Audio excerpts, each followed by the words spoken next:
Hello everybody, welcome back to Arduino for Amateurs. This is episode number 18, I2C LCDs. So who am I and what am I talking about?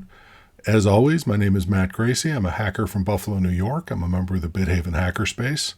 And what I'm going to be talking about in this video is how we can leverage the I2C protocol to control an LCD display, specifically an LCD 1602.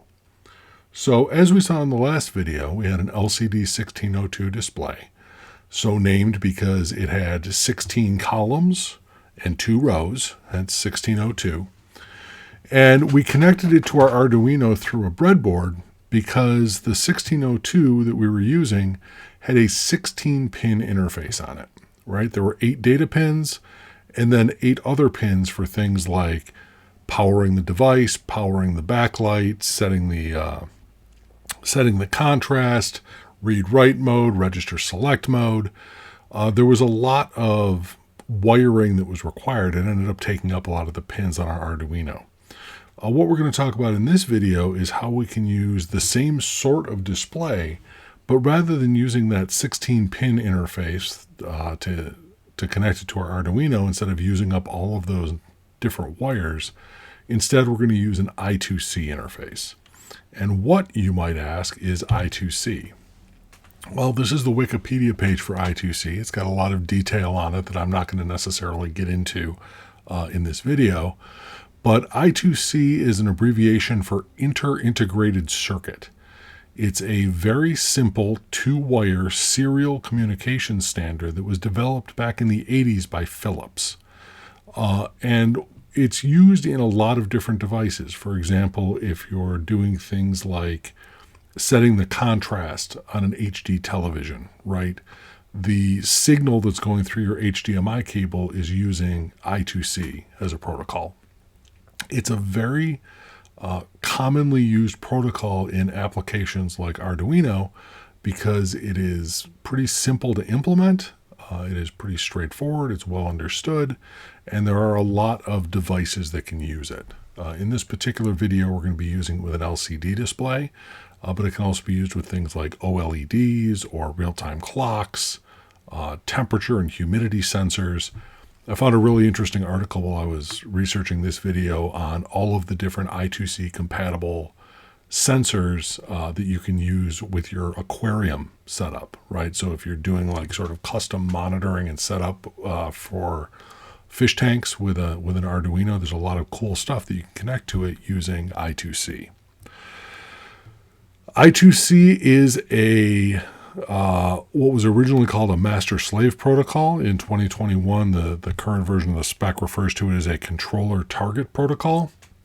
But the way it works is basically you have a serial bus that connects a controller, or Arduino, with one or more targets, in this case the LCD display, and you're able to pass data back and forth between the controllers and the targets. So you can read information from the target if it's something like a thermometer or a humidity sensor, or you can send information to it if it's something like this display that we're going to be using in this video, right? So it's a two-way communication methodology that uses 2 wires. So you may remember this from our very first video. This is the pinout diagram for the Arduino Uno. And in this case, we're particularly interested in these pins right here, A4 and A5, with this secondary marking on them for SCL and SDA. We'll get into what that means in just a second. These pins are actually the same as A4 and A5 over here. So for wiring purposes, you can use either one. It doesn't really matter. But these are the 2 pins that are required for data transfer in an I2C wiring situation. The abbreviations here are for serial clock, SCL. That's a clock signal that's put out by the controller to the targets to keep everything synchronized. And then serial data, right? So this is the actual data that's being sent back and forth between the Arduino and the LCD, or between the controller and the target. I'm not going to get into all the the wheres and hows of how the protocol actually works.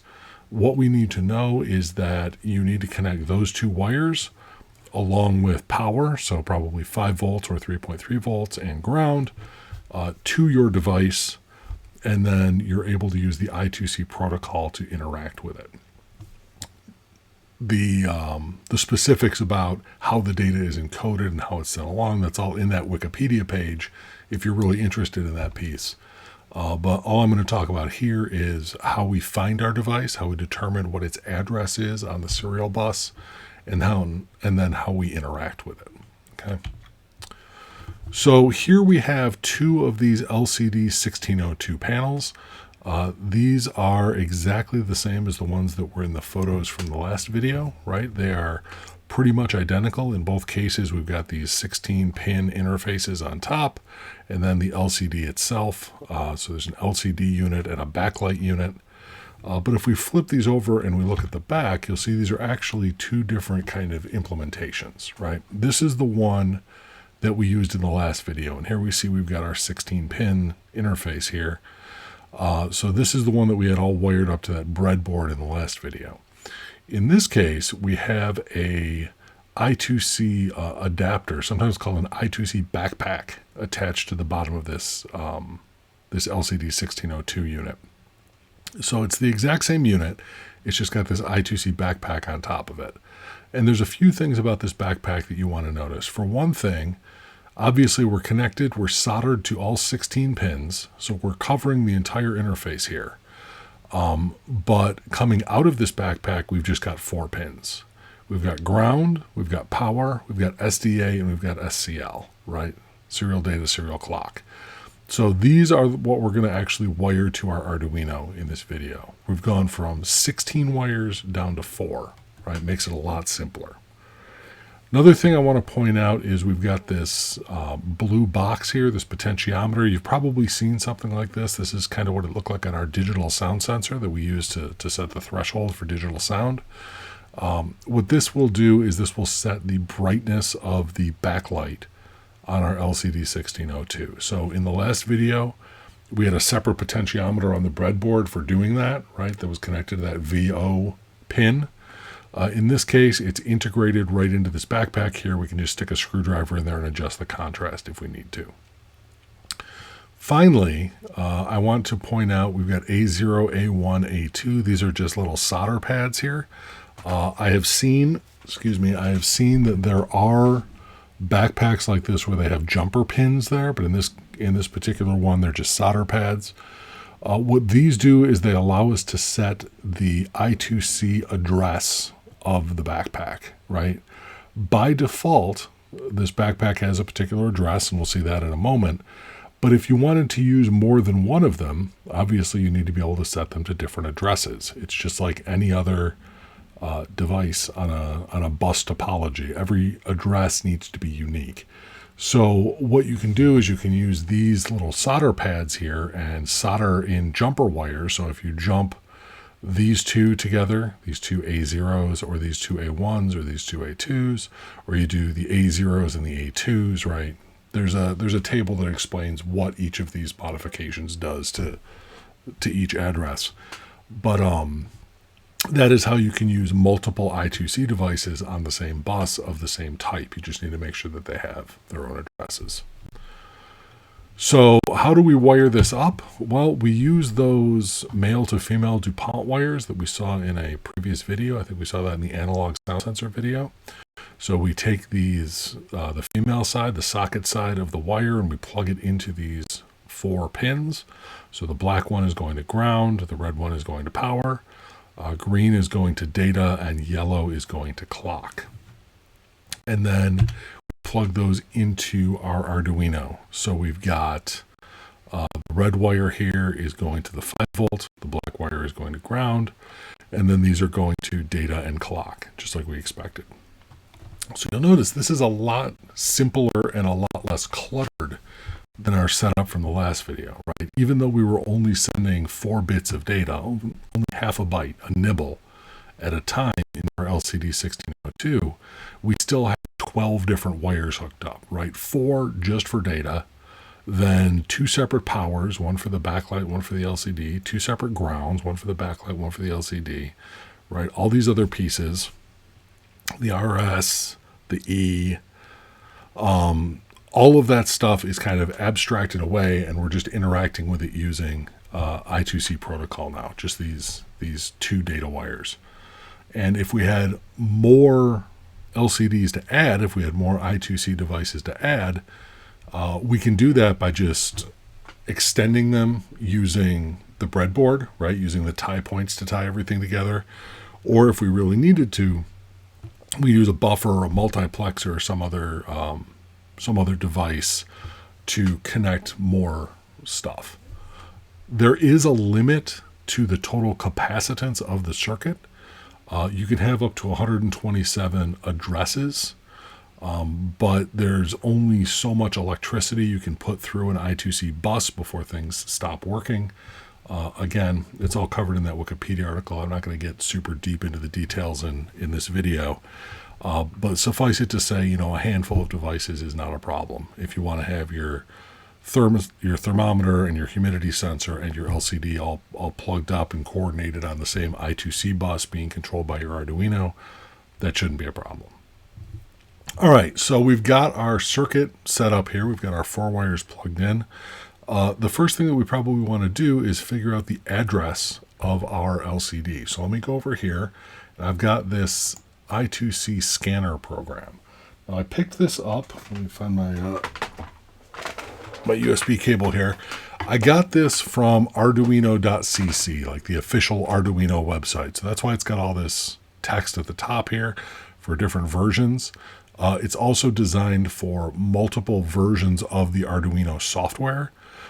So you'll notice there's some stuff in here for things that are not the Uno, like the Leonardo, for example, which is another model of Arduino hardware. So let me walk through the code and then we'll see what it does. So the first thing you see here, we are including wire.h.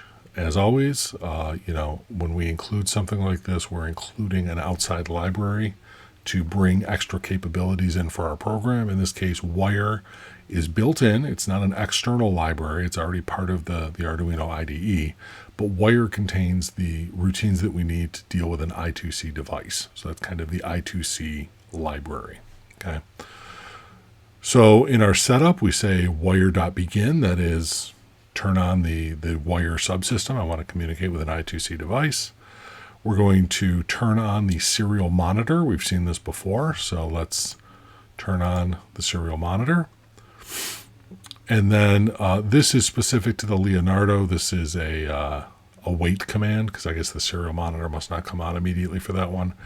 And then we're going to print the line I2C scanner. So we're going to print I2C scanner to the serial monitor. All right. And the next thing that happens in our loop here, we create a couple of variables, error, address, and end devices. We print scanning to the serial monitor. We set end devices equal to 0. So end devices is the number of devices that we've discovered so far. And then, as I mentioned, you can have up to 127 I2C devices on a bus. So this is just going to sort of brute force through them. If you've used something like Nmap in the past, right? This is the same philosophy. It's just going to guess all the addresses from 1 to 127 and then try to connect to them. So the for loop starts with address equals 1.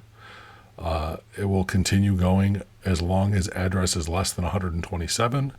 And then every time we go through the loop, it's going to add 1, address plus plus. Wire.begin transmission. So we're going to start transmitting data to address. So to 1, to 2, to 3, to 4, to 5, etc. And then we set the value of that variable error to wire.end transmission. Okay, so we open a transmission and then we end the transmission.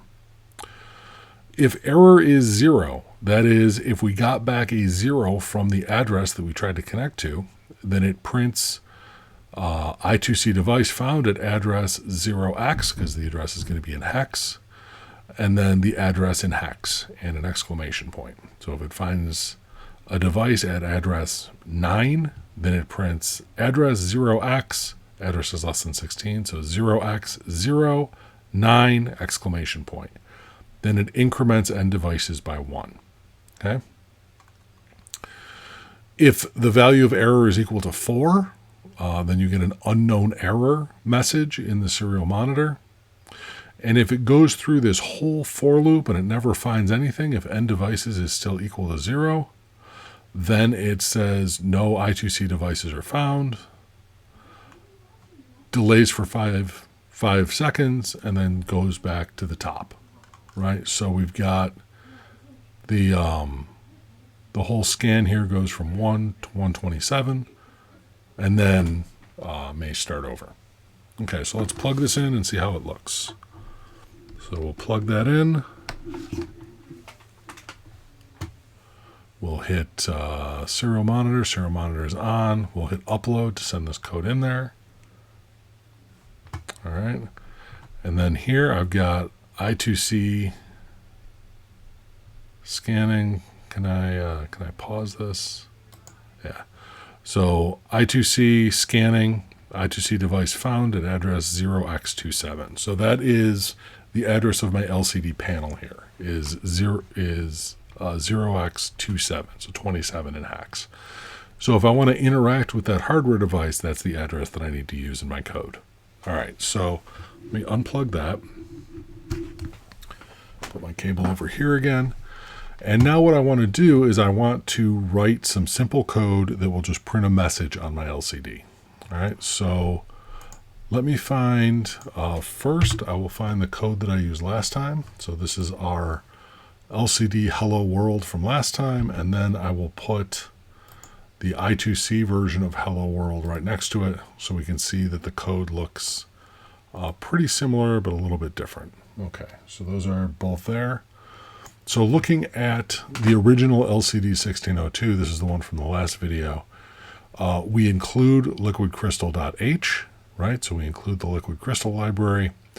Then we create an LCD object and we pass it the pins that we have everything plugged into. So the RS pin, the enable pin, and then data pins 4, 5, 6, and 7 are connected to 12, 11, 5, 4, 3, 2 on our Arduino, right? So we've got those direct wired connections between the 1602 and the Arduino. That is what we account for here in this LCD object. We do a setup. Say LCD begin 16, 2, because we know that there's 16 columns and 2 rows. We clear the screen, and then we go into loop and we print Arduino. We set the cursor to the next line and we print for amateurs. Okay, so this is a very simple, hello world sort of program. What I did was I took this and I modified it to use I2C parameters instead. So first thing we have to do is include our libraries. We include liquidcrystal_I2C.h. You'll notice it is different than this library. This is something that I messed up a couple times when I started playing around with this. They have similar but different names, Liquid Crystal versus liquidcrystal_I2C, so keep that in mind. We also have to include wire.h because that is the library that we use for communicating with I2C devices. All right. We create our LCD object. So we're creating an object of type liquidcrystal_I2C. We're calling it LCD. And in this case, rather than using all of these direct wiring pins, instead, all we need is the address, 0x27, that's what we found last time, comma 16, comma 2 for the number of columns and the number of rows. If we had a differently sized LCD or a differently sized OLED that we were communicating with via I2C, we'd be able to just set those columns and rows here and it would adapt automatically, right? Very, very straightforward. For our setup, we run lcd.init that initializes the LCD object. We run lcd.backlight that turns on the backlight for the object. And then we delay for a second before we get into the loop just to make sure everything had a chance to complete. And then the loop itself, you'll notice, is pretty much the same as in the other one. We use an lcd.setCursor for line 1. We print Arduino. We set the cursor to line 2. We say for amateurs, right? This is line 1 and this is line 2. We call them 0 and 1 because, like all good computer scientists, we start counting at 0. But that's what this is doing. It's saying set the cursor at the 0, 0 at the first column, first row, Arduino, first column, second row, for amateurs. Now, I know in the last video it was hard to see the screen when I held it up to the webcam. So I took a photo of it and stuck it in the end of the slideshow here. This is what that looks like when it actually runs, right? So we're sending that signal via I2C from our Arduino through these 4 wires right here up into our LCD 1602, and we're saying Arduino for amateurs, right? And it's printing right on the display there for us. If we want to adjust the contrast, we can do that with that potentiometer on the back of the unit. If we want to have more than one display connected here, if we want to put more text on it, we can absolutely do that. We just would need to change the address by using those address solder pads on the back. Okay, so that's the difference between using an LCD 1602 sort of raw interface, those 16 pins that are coming off it, and using it with I2C. I2C is an abstraction, but it makes it much simpler for us to connect even a single device, and far, far simpler to connect multiple devices. I mean, imagine if we were trying to connect multiple devices using that standard 16-pin interface. It would be a nightmare. You know, it would be absolute spaghetti, and you wouldn't even have enough pins on your Arduino to do it. But doing it this way, we can build out the connections very logically using a 2-wire serial connection like I2C. Okay, I hope you found this interesting. Thanks so much for your time. I'll talk to you soon.